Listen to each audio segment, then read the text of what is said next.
All right, let's get back to our guest tonight. Our guest tonight is Dr. Penny Boston. Penny, again, thank you so much for giving up your Saturday night, giving us some time and talking about all this stuff.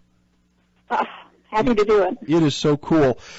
I want to get on to talking about Mars and your Mars project and so many different things, but a couple questions that I thought were important that I wanted to pose to you that our listeners sent in is, first of all, what are your thoughts? It seems like they're not getting reported as much as they have been, but what are your thoughts about these sinkholes that are appearing all over the place? Well, very interesting. I mean, the ones that I know of that have been in the news lately, of course, are these Siberian sinkholes. Mm-hmm. There's a heck of a lot of ways to make holes in the surface of a planet. So, these have been suggested to be the result of either a natural explosion of methane or perhaps some kind of, other induced explosion. And I don't really know. I mean, if you can't actually go and, visit the site, it's hard to know. Right. We certainly know that on Mars itself we have natural big shafts into the crust of the planet. We know that we have that on the Moon as well. And we have some evidence of this even on the planet Mercury, which is a very hot planet, perhaps even Venus, and even the tremendously volcanic moon Io, which orbits Jupiter. So, we have examples of these kinds of features in the solar system, and then we have a lot of ways to make sinkholes on Earth. So, in those water-filled systems that I was talking about, in carbonates, we have sinkholes. This is happening quite a bit in Florida and places like that. But even here in my part of the West is beset by sinkhole action, and so we call them geohazards. At that point. Mm-hmm. So the Siberian examples, I don't know. We need to have more information on them to really see what we think about that. But, it could be a whole lot of different processes. Well, and then they're finding, I don't know if it's through Google Earth or through better surveillance, but in different parts of the world, some of these big, huge open hole type caves that are getting more discovered. That we're in rainforests, and the foliage. I don't know if the foliage is just moving back, or we've just had an opportunity to get a little bit better look at it. But it's some amazing things some amazing holes that we have punched into the earth. Oh, absolutely. I mean, you guys in Utah have a great example. So I don't know if you've ever heard of the West Desert Sinkhole, but you have a wonderful, open, very deep pit. I would not recommend treating it casually, in your south-central area of your state. And I discovered it on Google, and then I looked it up, and I was like, whoa. And so last summer, I and several other colleagues went out there to have a look at it, because the size of it is not quite as large as some of the features that we're seeing on Mars, but nevertheless very instructive. So I happened to be in Salt Lake City for a meeting, and then I was doing some rock hounding around Utah, which is a wonderful state for that, with fossil hunting and stuff. And so we managed to drop by and have a look at this feature. So you got one fairly close to home, which may interest your listeners. Without a doubt. Yeah. Let's talk about, if we can switch gears a little bit, let's talk about Mars. Yeah, I love it. Do you want to go there yourself? I try. The older I get, the less chance I have of doing that, I guess. Although maybe I'll be one of those elderly people that does the one-way trip. But yeah, I've always wanted to go into space, and my going into caves is kind of my way of going into inner space. But that taste for extraterrestrial exploration is definitely there. And, Mars is certainly the juicy human exploration target by way of the Moon. Certainly the Moon, we need to go back there. We only just barely started studying it, and then we haven't had a mission, landed human mission in many decades. So Mars is the juicy target. It is. Now, you've put together, you're part of the Mars Society, is that correct? Yeah, so I belong to a number of different organizations. The Mars Society itself grew out of a student project that we started in 1978, actually, at the University of Colorado in Boulder, which is my PhD alma mater, and several other like-minded students at the time. And we called it the Mars Study Project. And our first item of study was really triggered by the then very new data coming from the Viking missions, which of course are now old missions, but at the time, we had landed the first one of those in 1976, and that first picture that slowly came down line by line over a very long period of time, and when we looked at it, everything changed. Mars was no longer just an astronomical dot in the sky that you could see with a telescope. It became an actual place. And that was a completely transformative experience, I think, for those of us who lived through that. And so we, as students, for fun, of course, we're interested in the whole issue of whether or not Mars was similar enough to Earth that you could actually alter Mars in subtle ways to actually make it more Earth-like. So that was really our first target of focus. Many years later, of course, that led to the founding of the Mars Society. A founding member of that, Bob Zubrin, who joined our Mars Study Project after the first number of years, spearheaded that effort and so forth. I belong to a number of different organizations that are devoted to space exploration. So I was the president of the Association of Mars Explorers for several years. That's a group of folks who either have had their payloads, their experiments on Mars, or who have done serious, what we call analog work in Mars-like habitats on Earth. And so I'm, in that category. And so there's that organization. And then there's a great organization called Explore Mars that is relatively new, just a few years old. And we are very interested in promoting search for life. We have a crowdsourcing mission that has been posted now called Exolands to try to actually do a hard lander penetrator mission on Mars as a piggyback on another mission. So people are trying to do this exploration. Now with your Mars Society, that's actually a simulation, correct? I mean, that's a yes. The Mars Society runs several different facilities, and one is in your state, not really far away from Hanksville, and one on Devon Island, which is in the high Canadian Arctic, Houghton Crater, which is an impact crater, 20-million-year-old impact crater there. And these are habitats that the Mars Society built in order to allow people to have something of the experience of trying to work in a Mars-like environment. So it is, in some sense a role-playing game because we wear spacesuits. The spacesuits are, of course, not of the fidelity or high quality of the spacesuits of the real program, but it is amazingly effective. The first time I did a 2-week mission to fake Mars, basically at the Hanksville site, I was stunned by how incredibly realistic the experience could be, even when, obviously that you're really in Utah instead of Mars, and that you really wouldn't die if, your spacesuit leaked and so forth. But it doesn't take much to really simulate that experience, and it is absolutely invaluable, because until you have been through something like that, I think you don't really get it. Intellectually you get it. But when you're actually staggering around trying to do science and exploration with a spacesuit on, even a fake spacesuit, it is all the difference in the world. I mean, it's a wonderful experience.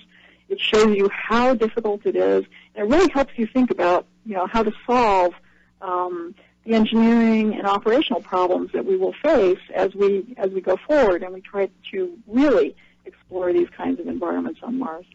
So now with this simulation, with the Mars Society simulation, is this kind of closed to? Is it open to the public? Can people, or is it more for educational purposes and research purposes? It's for educational and research purposes. So what the process is involves really competitive proposals. So, for example, if you have students or other technical folks out there that have something that you're interested in proposing, go onto the Mars Society website, and you will, plunk around and find your way to the area where those proposals can be submitted. Now, it has to be a genuine, legitimate, and serious proposal. It can be a very creative and unusual proposal. It can be anything from studying the biology, or something about the engineering, or something about the operations. It can even perhaps impinge on social sciences at some level, but it has to have genuine value. And if that meets the criteria that the review panels are looking for, then permission is granted to do a mission. So it's not an exclusive club, right, but it is something that's accessible for serious work. It's not a Disneyland. Right. It's not space camp, which space camp is very, very valuable. But it has a different purpose. This is actually trying to push the envelope of understanding how we will actually really do the exploration and the science. What about the psychological side of it, Penny? I mean, I know that I'm not I do a lot of following. I'm not a researcher, but I follow a lot of different projects. Of course, there's the Mars One project. Elon Musk is talking about getting there, and I believe has the whereabouts and means to maybe get to Mars before anybody. NASA now all of a sudden is starting to talk about, here's our new Saturn VIII rocket or whatever that'll get us to Mars. But a lot of these projects seem to be like one-way deals. With your simulation, has anybody done a simulation on the psychological side of it? Like you said, at the end of the day, that you're in Utah and you can take off your helmet. You're going to be able to breathe, but when you're there, that's not the case. I would say the psychological toll of a mission like that's got to be, you got to be able to handle it. Yeah, absolutely, and you test yourself in those environments, and not everyone can really endure that kind of situation, even when it's a role playing, like the Mars Hab is. Certainly, we have a lot of insight into how people behave in these closed and confined conditions from the Antarctic overwintering experience. Things like the 4-month expedition to the Canadian Arctic Mars Society site. We learned a lot about that crew. So I was on the science advisory panel for that mission. So we were in contact with our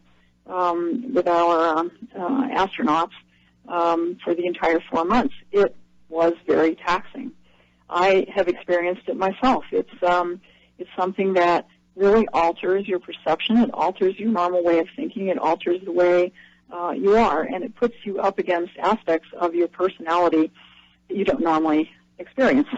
So it really does test you, like any highly demanding environment does.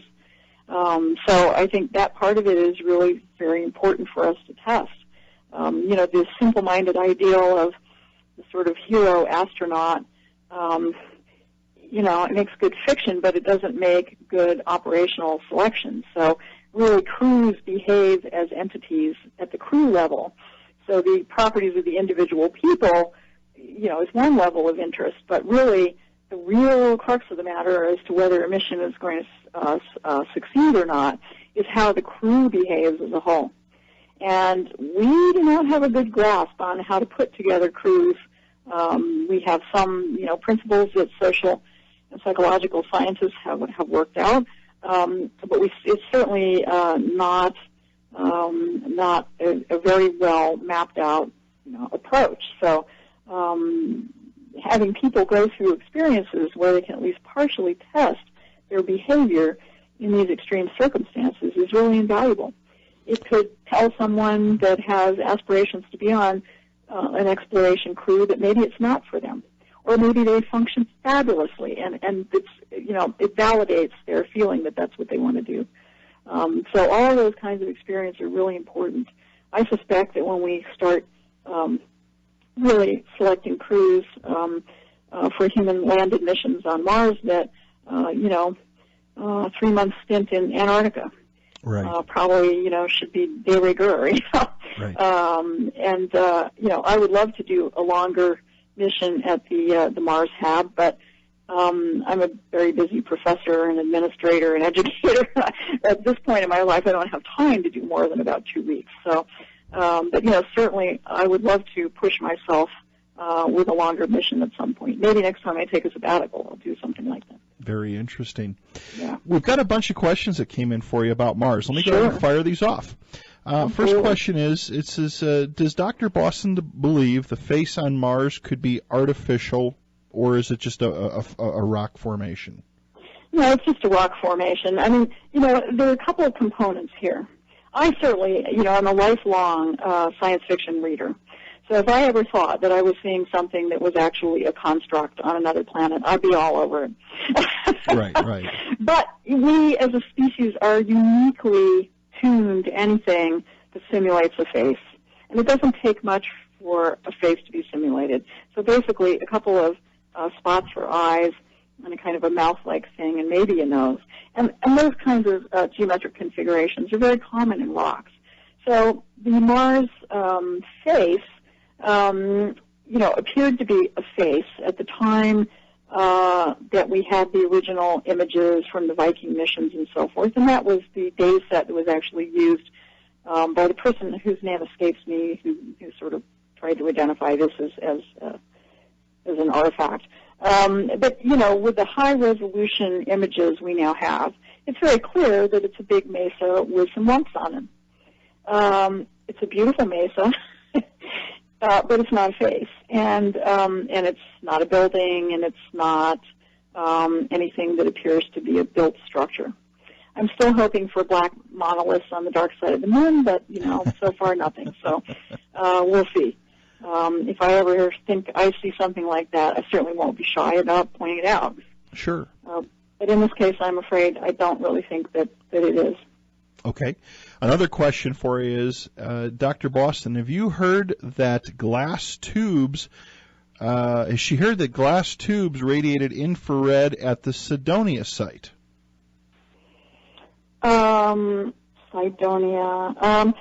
I don't really know about that report, so I haven't heard about it, so I don't feel like I can comment on it. Okay, no problem.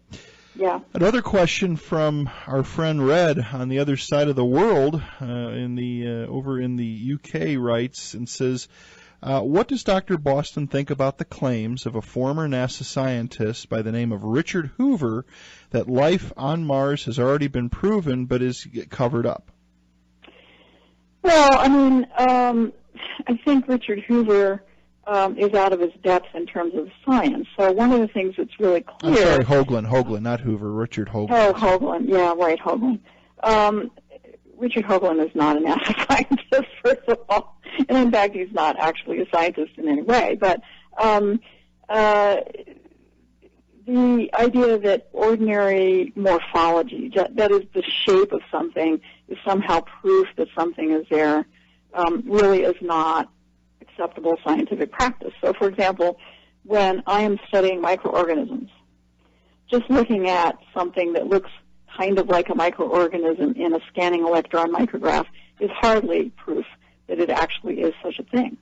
We have to follow up with chemical tests and genetic tests and all different kinds of spectroscopy and everything we can throw at it to try to build the picture to show that it actually is a life form. It has taken us, in some cases, 6 or 7 years to look at a new kind of material and actually convince ourselves that we were looking at a life form. So, to look at something and go, oh, well, it's life, and, is just trivializing the difficulty that science imposes on one. Proof has to be offered. Circumstantial evidence is inadequate. I think that the life detection instruments that flew on Viking, very tantalizing. But proof of life, hardly. I would never even begin to offer such proof as proof of life even here. And so the task of showing that something is unequivocally biological is really a massive one. It has not been done for any materials on Mars, and I frankly think that a lot of the experiments that have been done so far pretty much bolster the idea that on the surface of Mars, this is not where life is going to be. And of course, obviously, I have a bias. My bias is that if there are extant organisms there, they're going to be in the subsurface. But there are sound scientific reasons. That's just not something I've thought up to be new and different. It's because the subsurface is far more protective of life forms against ionizing radiation or ultraviolet or the extremely dry and desiccating nature of the Mars surface, the strong chemical oxidants that we now know are on the surface. So there are good reasons to argue that perhaps the subsurface is the place to look. But the evidence so far on the surface is not even slightly convincing. Right. Do you believe there's a lot of caves there in those mountains? I know there are. Yeah. We see them. So we are seeing features that are big shafts into the subsurface. Even if that shaft doesn't go anywhere else, the shaft itself is a cave. And the conditions at the bottom of that shaft are going to be significantly different from the conditions at the top of the shaft. Reasoning by analogy with similar shafts that we see on Earth, we know that a lot of them actually, what cavers call go. That means that there are, passages coming off from the bottoms of the shaft or even the middle of the shaft. In fact, that great western desert sinkhole in your state is one that very clearly has a passage that goes from the bottom of probably what looks to me like maybe a 40 meter, 120-foot entry shaft. So, there's a lot of subsurface real estate there, and each one of those is some kind of cave. We also clearly see sinuous features, these sort of curvy features that look like riverbeds, except we know that on Earth these are caused in volcanic terrain by rivers of lava, which then empty out and leave this sort of empty tube. And sometimes those have roofs over them, and when they do, we call them lava tube caves.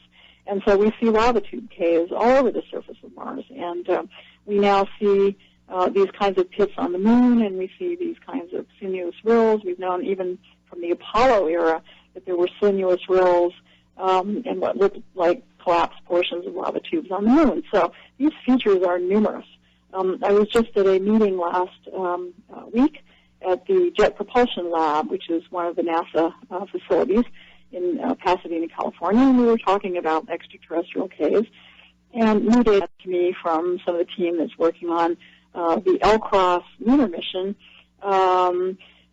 that they now have something like 228 new lunar pits in hand.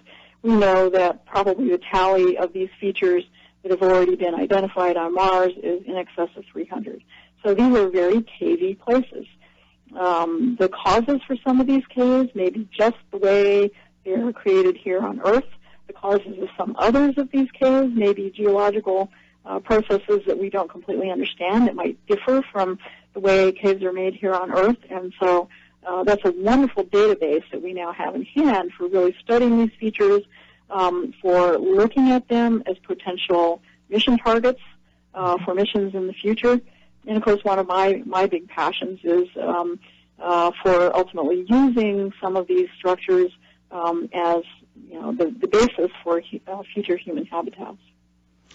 Do you think that on Mars, Penny, that these caves, do you think that they could possibly contain water or some form or a trace of oxygen or something like that could maybe sustain human life? I actually think that the case for containing ices is actually rather good. And depending on where. Now, right at the equator of Mars, it's not an area on the planet that is thought to have ground ice or anything like that. But the higher latitudes, both north and south, clearly are in the zone where neutron detection has shown the very great likelihood of subsurface ices. So with ices being possible in the subsurface, it's very possible that they could be contained in lava tubes. And in fact, in 2010, a paper was published by a fellow named Williams and a few other colleagues, one of whom is one of my long-term colleagues, who wrote that first paper about the subsurface life issues with me. That got me started, Katie.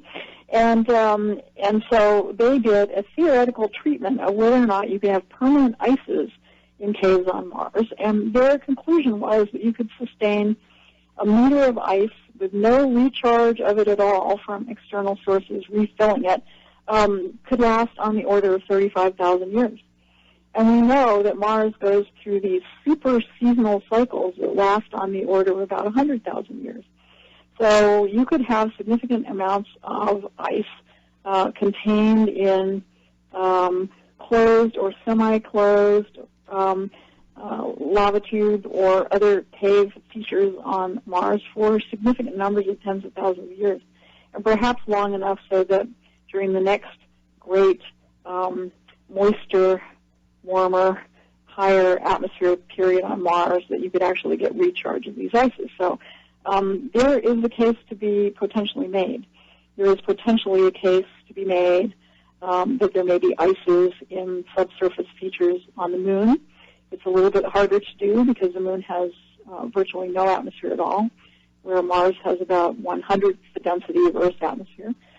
It has even been suggested that there are ices, and there is evidence for ices at the polar caps of Mercury. As hot as the planet is, its poles are permanently shadowed because it's not tilted hardly at all with respect to the sun. So there's radar evidence for ices, and there are evidences for pitch shafts at the bottom of craters on Mercury.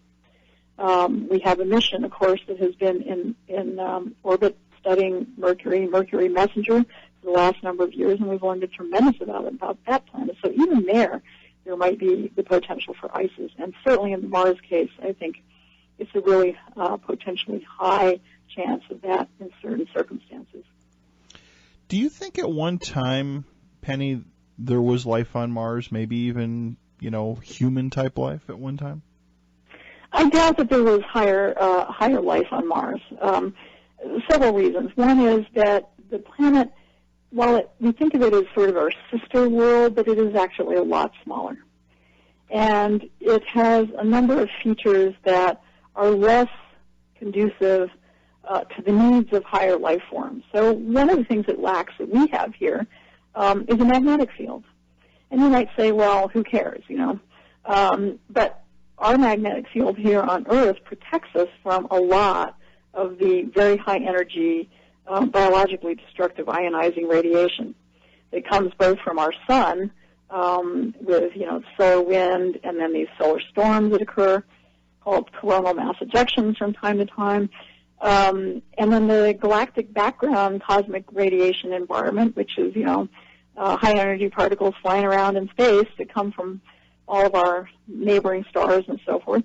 So we are protected. We are in this little magnetic bubble that keeps a lot of that nasty stuff away from us. Mars doesn't have that, and appears to have had a very, very brief time very early on in its history where it had a magnetic field and then it faltered. We have remnant magnetic signal in some of the ancient terrain there. It has very much thinner atmosphere, and it appears to have had significant loss of its atmosphere pretty early on in its history. So while I think that the chances are relatively high that microbial level of life arose on Mars and perhaps is still there, or at least the remains of it in the subsurface, I think that higher life forms on that particular planet are pretty unlikely.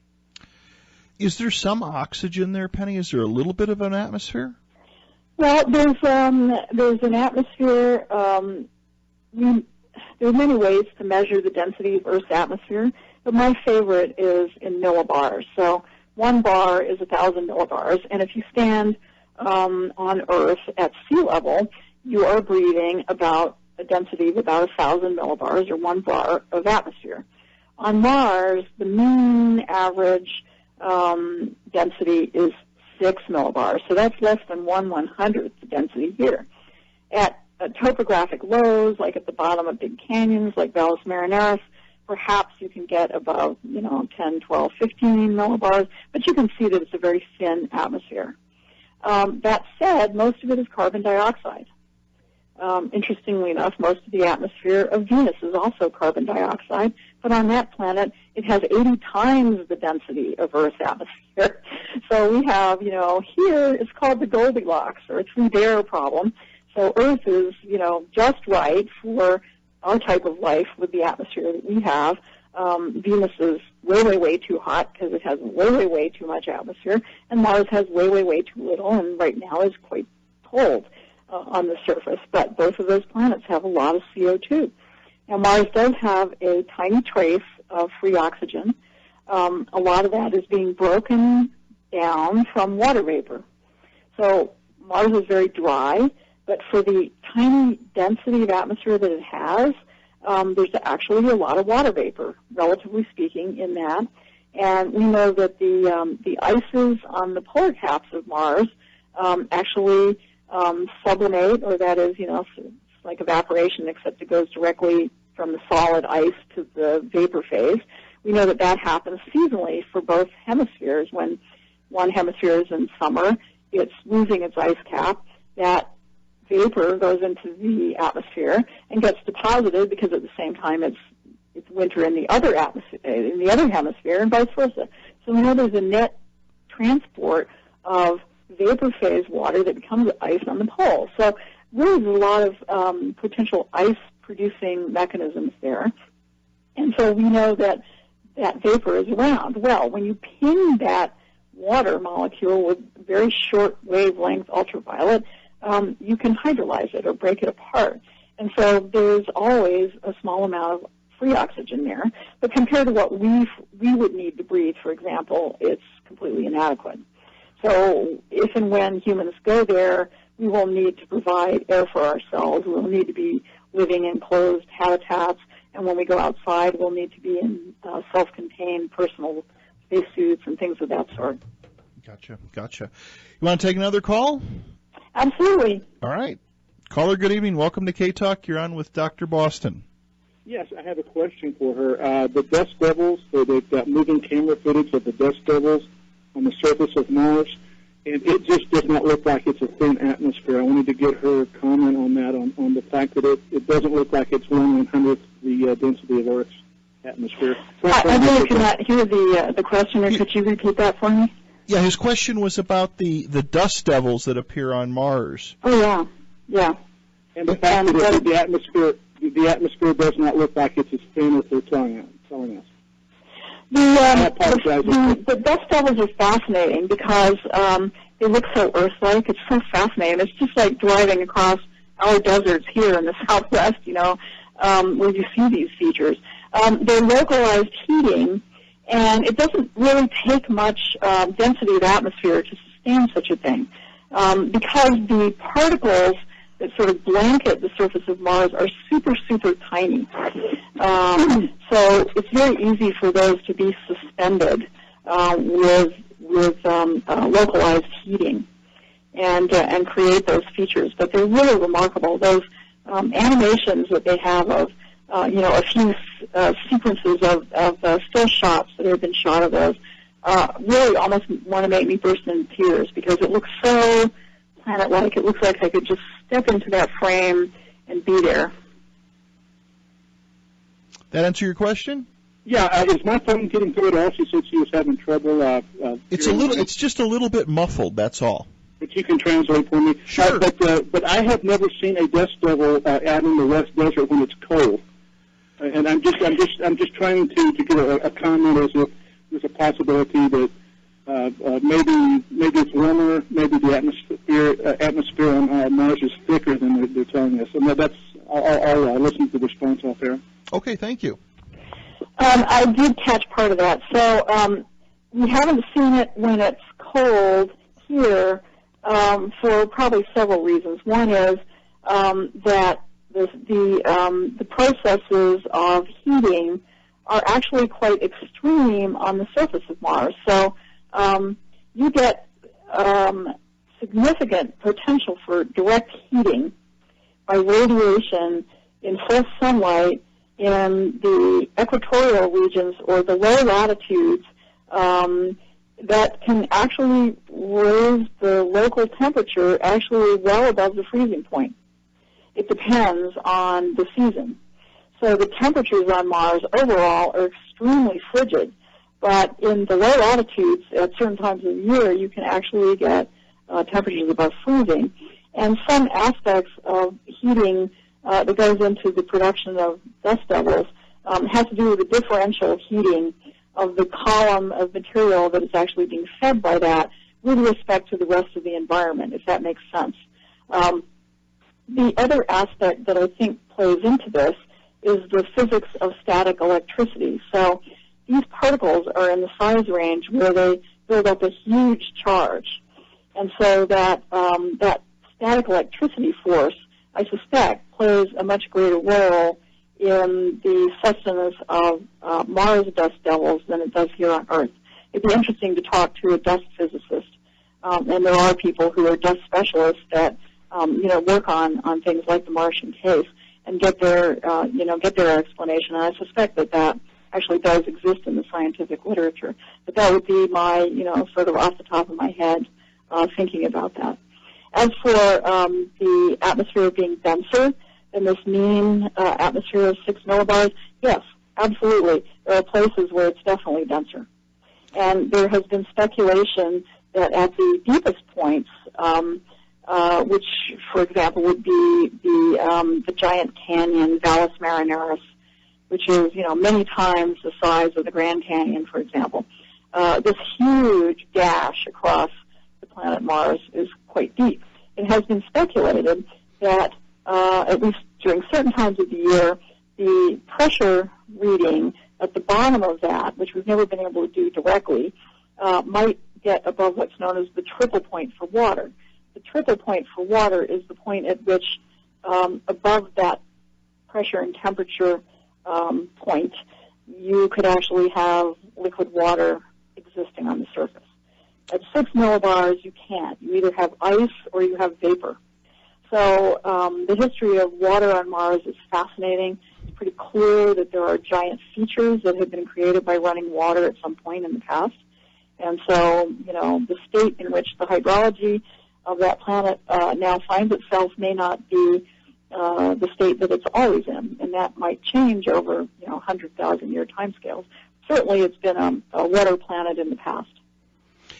Do you think that that this, like with Mars One and Elon Musk and some of these other organizations, do you think we're going to see humans on Mars in the next, let's say, in the next decade?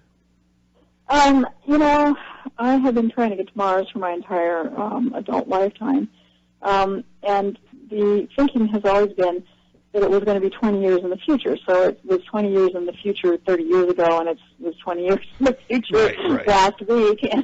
I think one of the biggest issues is that you really have to commit to doing it. And when you commit to doing it, then you do the technological development that you need to do.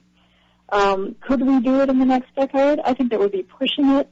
It's not really getting there that's the problem. It's sustaining humans in this environment. Some people make light of the human life support issues, but really they're quite extraordinary. And we have potential engineering solutions for many of the challenges that we face, but there are many challenges that have not really been directly addressed. And radiation protection is one of them. This is one of the reasons that we have advocated using lava tube caves as radiation protection for habitats, because it's free real estate rather than having to bring everything from Earth. But there are quite a number of things that have to be worked out. I think, if all the world, contributed to this and gobs of money flowed in the direction and money wasn't an issue, I would expect that we could probably pull off a landed human mission in perhaps 15 to 20 years. That would have a significant degree of safety to make it worth doing. Yeah. So, you know, the huge investment that you would make in this mission, you really want to have a... Oh, you there, Penny? You want them to come back. Okay. Yep, I'm Gotcha, here. gotcha. Got another caller. You want to take another one? Sure, absolutely. Okay. Caller, good evening. Welcome to K-Talk. You're on with Dr. Penny Boston. Yes, we'd like to have her comment about chemtrails in our atmosphere and the HAARP program. Okay. Go ahead, Penny. What's your thoughts on that? On HAARP and chemtrails? I don't really know anything about chemtrails. I know that they've been reported by some people. Okay. I have no knowledge of them. I'm not involved in some big conspiracy. I just have no knowledge of them. I've never observed them myself. If one lands in my yard, I'll go over and say hi to it, and poke it and see if I can figure out what it is. But I've never observed such a phenomenon, so really, I don't know. Okay. What about HAARP? I don't even know what HAARP is. The up in Alaska, it's supposedly used for all kinds of different things. But if you don't know, you don't know. I've never heard of it. Okay. Okay, no problem. Well, that's good. Another question that came in was from Red over on the other side of the pond, and says, has Dr. Robert Zubrin still have enthusiasm for Mars exploration after not getting the backing, the funding he sought after from Congress? Do you think he still wants to move forward? Oh, Robert will go to his death wanting to go to Mars, and we haven't gotten there by yet. No, I mean, he hasn't lost any enthusiasm. Is he sometimes discouraged by the slow pace? Of course, we all are. You know, when I was in my 20s, I thought I would have long ago have been to Mars and back by this point. So, you know, the incredibly slow pace with which we're making progress towards, you know, human missions is just very painful. The task is non-trivial, and so it's a big deal to do it, but we keep foundering on national budgets and geopolitical crises and one thing after another. I think perhaps, additional international competition would be a good thing, so I say, hooray China, you know, push on to space, hooray India, hooray Japan, hooray Europe. Let's all get into space, and, I think that would be great. I think efforts like Elon's efforts, and he has done quite a bit with the Mars Society over the years. I think that's great. I think that Richard Branson, trying to get us into regular human accessible orbit in a non-military or national way, I think is a great thing. So I applaud all of these efforts to get our collective butts in gear and get off this planet for exploring. What do you think is going to really be what's going to be the biggest challenge? I mean, what do you think, what's the biggest hurdle we've got to get over to get there? Like you said, the technology is there. What do you think is going to be the biggest hurdle? Well, I mean, there are two ways to look at it. From my point of view, the biggest hurdle is all of the life support systems and protection for the human astronauts. I mean, talking about human missions now, not planetary missions. So those issues have to be solved. On the other side of that coin, one of my biggest frustrations over the whole course of my career has to do with something that really is not in my field, and this is our crying need for new advanced propulsions. So if I were now, a young person getting into space exploration and I had a taste for engineering and physics, I think I would be highly motivated to pursue advanced propulsion systems, because a lot of the human life support issues are such big issues because the missions have to be very long. And they have to be very long because we're still bopping around the solar system with clunky chemical rockets. And, there are probably a few ways we could improve those, but really the technology is extremely mature. And we really need breakthrough technologies like nuclear electric propulsion, solar electric propulsion, who knows what, even far out stuff like antimatter engines, I don't know. But we, in order to become a solar system inhabiting species, we've got to be able to cut the difficulties of getting from body to body, and we have not really tackled that. There have been a number of, low-level studies. Occasionally money flows into this. Nothing is ready for flight. And so actually overcoming that huge technological hurdle, for any young folks out there that are looking for some way to become famous scientists and engineers, that's what I'd have my eyes on, because that would be a complete breakthrough technology. That would do it for us. Right. Well, I hope that your dream to get there becomes a reality. I hope you find that golden ticket, because looking through all your work and everything that you've done it's amazing. And I think that's the big thing, Penny, is, the older we get, and the more we learn, the more we want to find out how can we, you don't want to go to Mars in a wheelchair, but how can we, it's the young people of today, and my hat's off to you as an educator, to, educating younger people of today so they can carry on. When I was 20 years old, 30 some years ago, I never thought about stuff like that, but now it's like we need to teach the youth so they can continue on. Well, right, and I think, we're coming into an era where I hope that we can become intellectually and emotionally and politically mature enough so we can quit thinking about things in tiny little time chunks. We need to really realize that something like space exploration, astrobiology, human colonies on other planets, perhaps even someday, human missions to other solar systems, these are things that need to be multi-generational enterprises. This is something that needs to be started and handed on. And as a species, we occasionally do that. So I think of, bonsai masters that start little plants as bonsai, and then hundreds of years later, they're still being cared for by their great-great-great-great-great-grandchildren. And, we have that in us, but this is not the way we have approached our technology. And so for these grand schemes that involve the future of our species, the future of our posterity and our inheritance, and spreading that throughout our solar system and perhaps beyond, I think we really need to start having that futuristic, very long-term horizon, and I think maybe we're beginning to be wise enough to actually see our way to doing that. I sure hope so. Penny, I want to thank you so much for being here tonight. It's hard to believe we blew through 2 hours and just it seemed like a matter of minutes.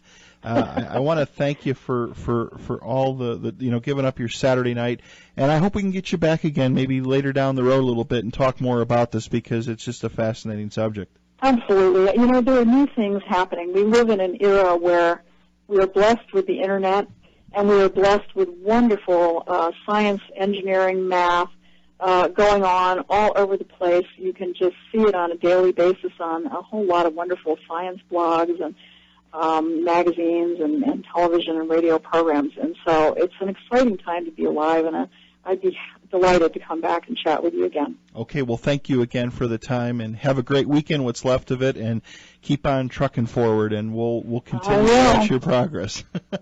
Downward and outward. You got it. Thanks a lot. Thanks, Penny. Have a good night. Yeah. Good night. Bye-bye. Bye-bye.